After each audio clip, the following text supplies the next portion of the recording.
Hello, Morim here. Today I bring to you the pinnacle of the Crone slide build. This one was optimized with the utmost efficiency and there is not much you can do to improve this one, if anything at all.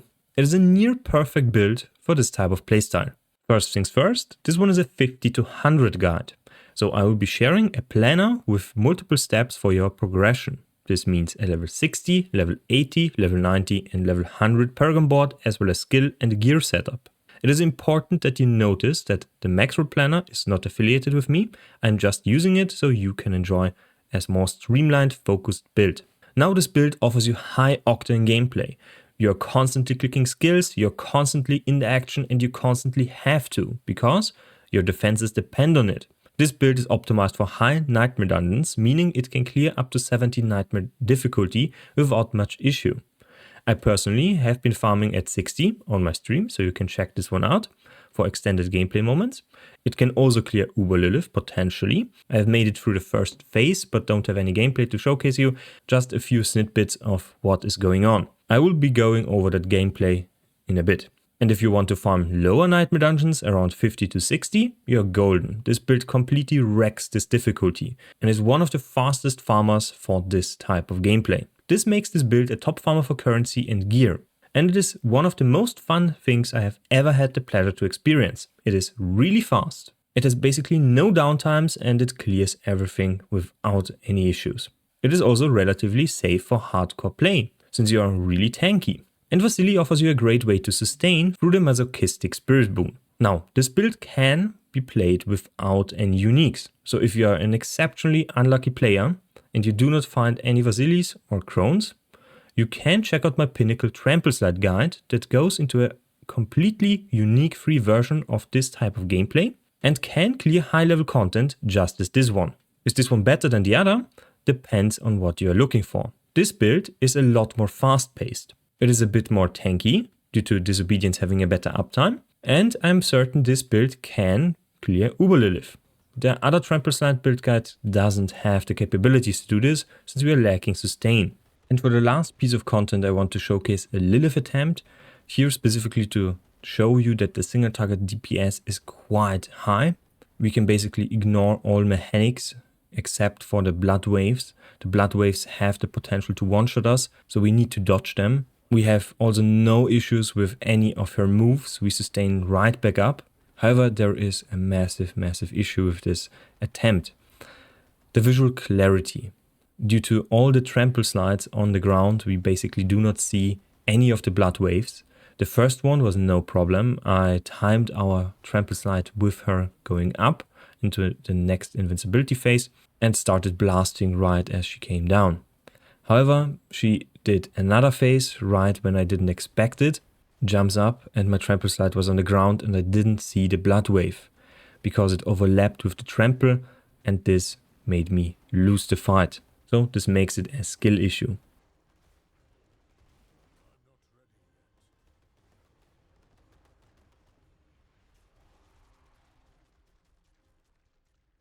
As for extended gameplay, I did a few 61 and 62 runs on my stream yesterday, so you can find the VOD on the channel in the live section.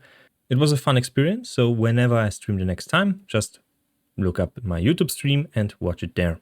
This would mean quite a lot to me. First, I want to highlight the difference between a Cyclone armor and Hurricane choice here.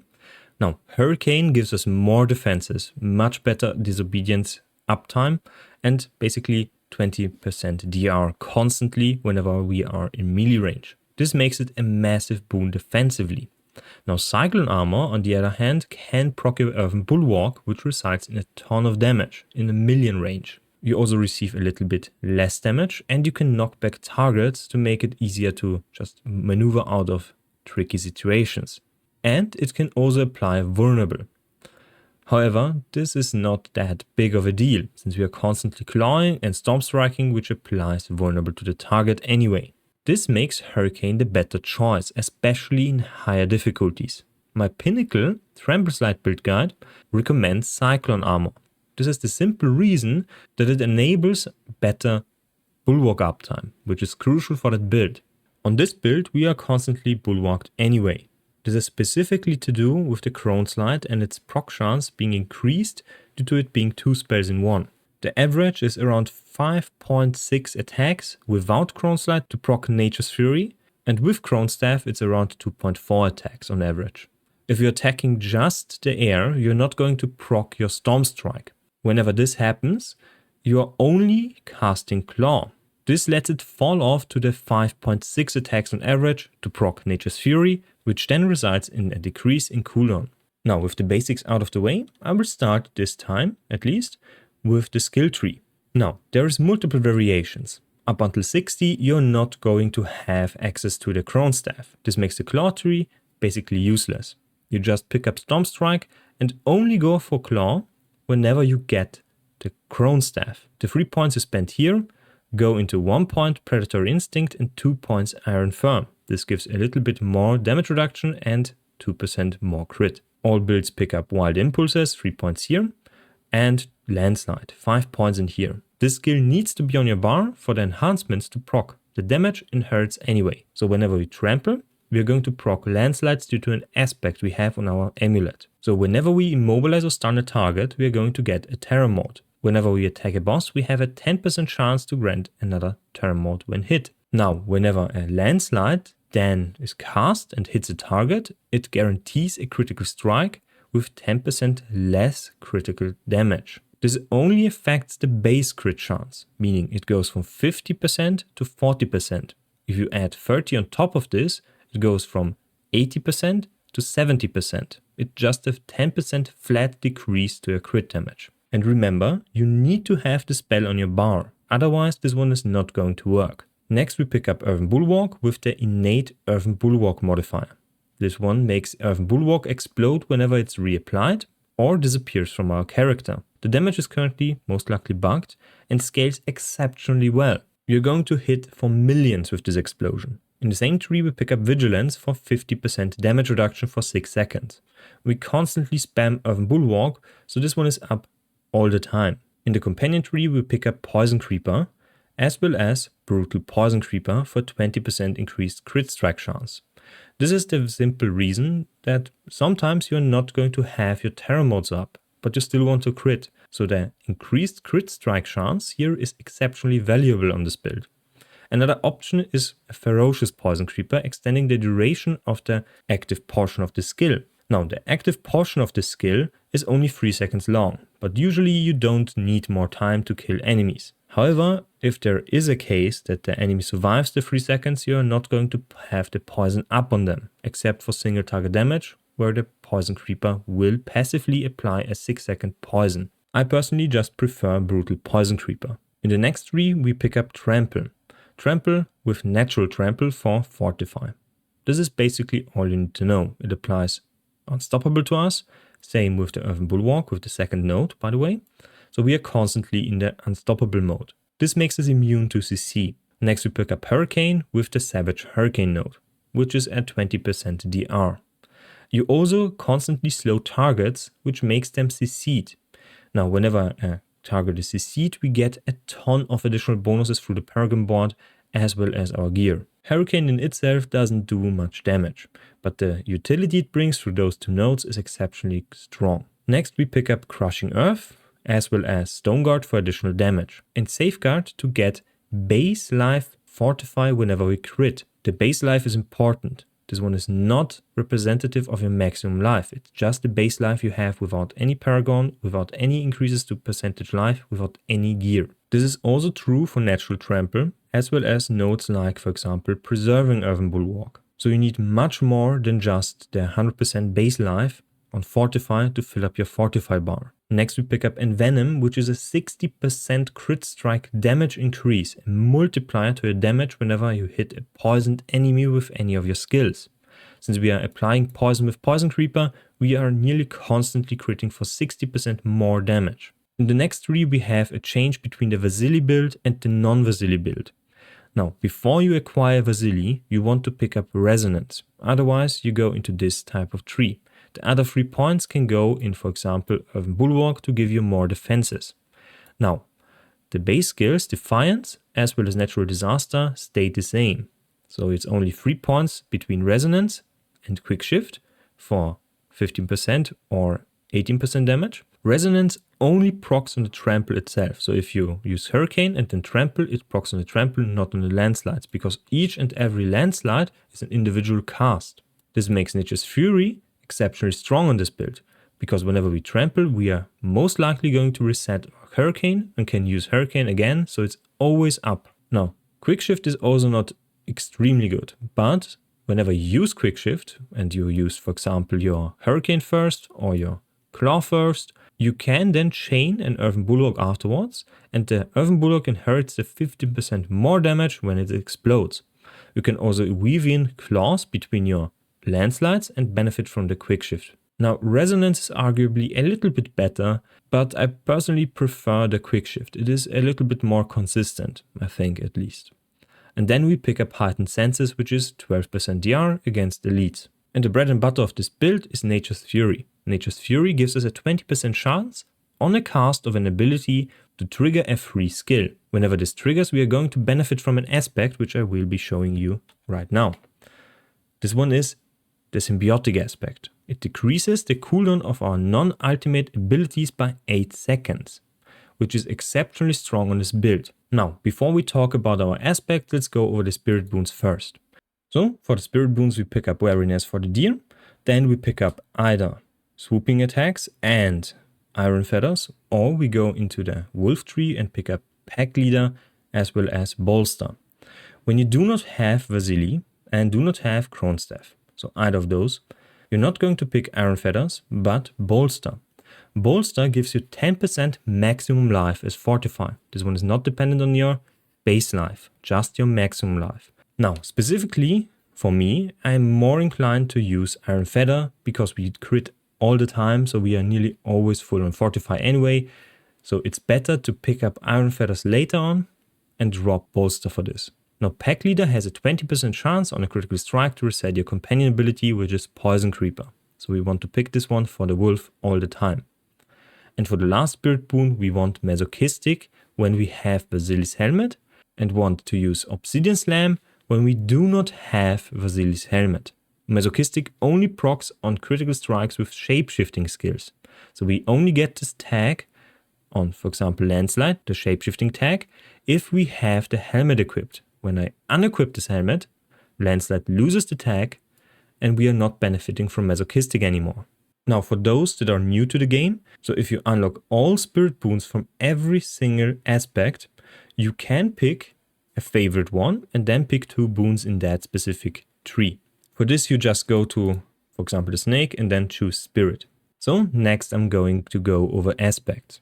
If you do not have Vasily's Helmet like so, you can farm this easily by just doing tier 3 dungeons, Nightmare dungeons specifically. The unique loot pool for the Druid is exceptionally small, and we are missing a ton of pieces that would otherwise occupy the drop slots for the Druid uniques.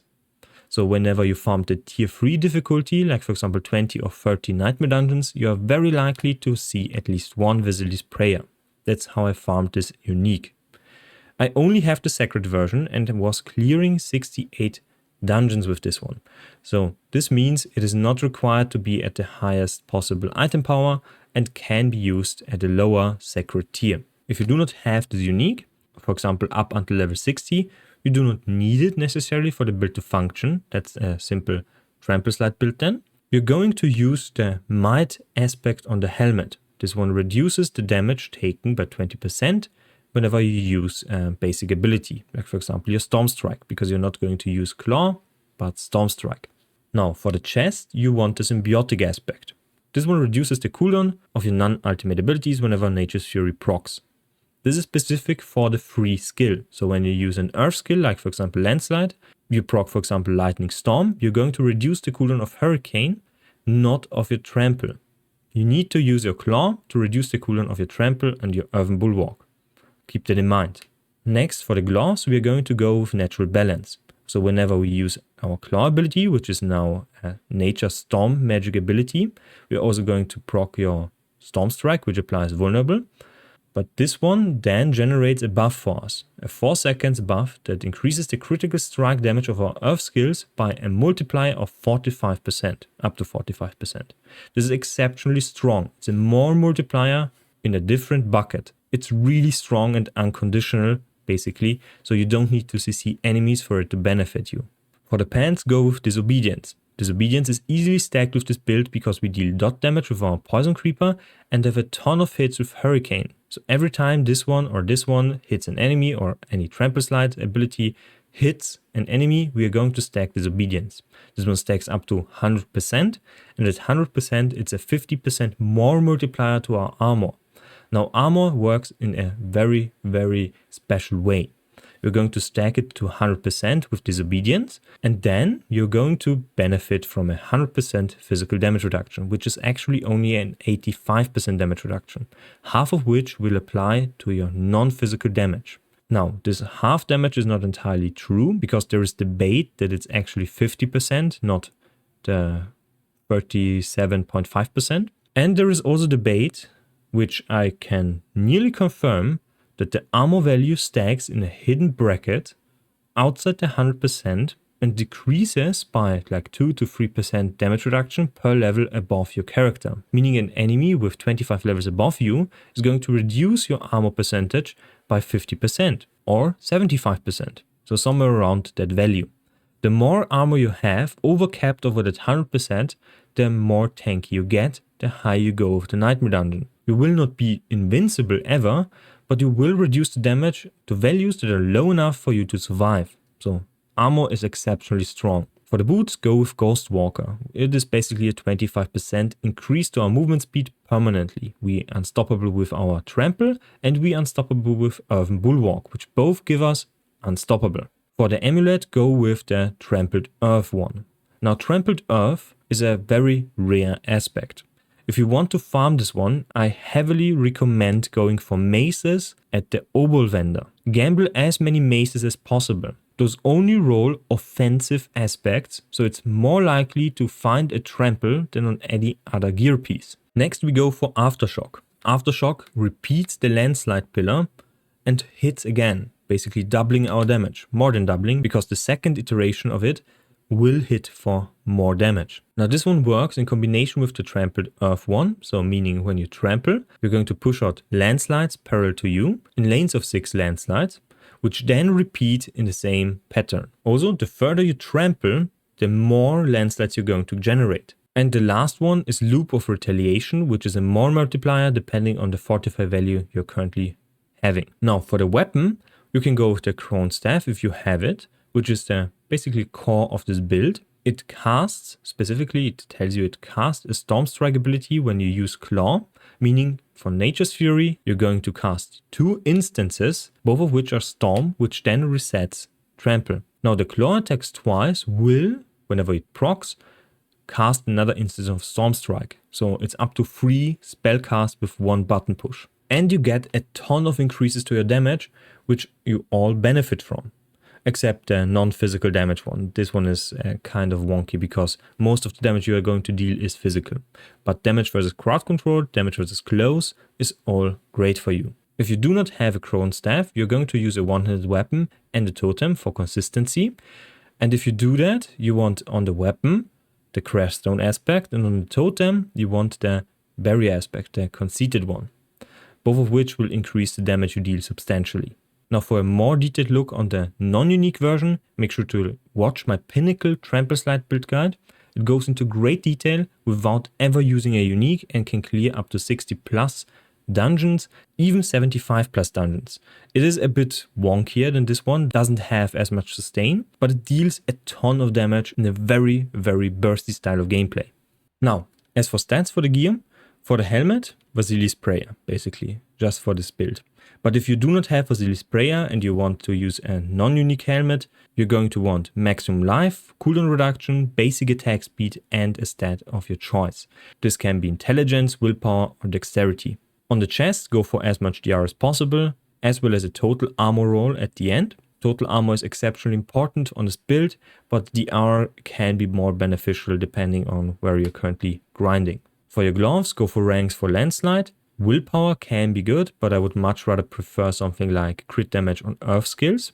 Attack speed is very important, go for as much as possible, as well as critical strike chance, which also boosts your damage considerably. For the pants, go for total armor or wear bare armor. There is a mod just specifically for Werbers, so if you do have the Vasily prayer, you want the Werber ones. Otherwise, go for as much damage reduction as possible. Damage reduction while fortified, just flat damage reduction, close, distant, there is a few options here.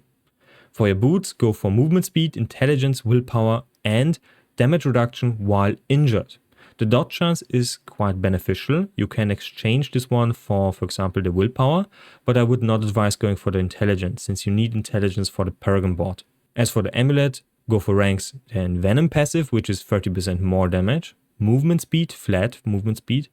Then movement speed on killing an elite, so you get max movement speed whenever you kill an elite. And then you have wild card. Now this one can be damage reduction while fortified, total armor in Werber form. So there is a few options here depending on what you are currently gearing and what you get. It is mostly reserved for defensive stats if you want to push high difficulties. If not, you can also go for cooldown reduction, which makes this build more consistent. Currently, I'm not using any cooldown reduction. With cooldown reduction, trample goes to around 12 seconds instead of 14. As for the rings, go for crit strike damage, then crit strike chance, then vulnerable damage, and then life. Now, crit strike damage with earth skills can be exchanged for the life one, but I think the life one modifier is much more beneficial to this build. We have a ton of crit strike damage on our skill tree and our Paragon Board, so we don't really need it all that much. The life is more beneficial. This is true for both rings. A near perfect example of this one is here. Crit strike chance, crit strike damage with earth skill, and vulnerable damage. This one is specifically an offensive ring. I would advise rerolling this one for a little bit more life instead of the crit strike damage with earth skills. And lastly, let's go over the Paragon Board.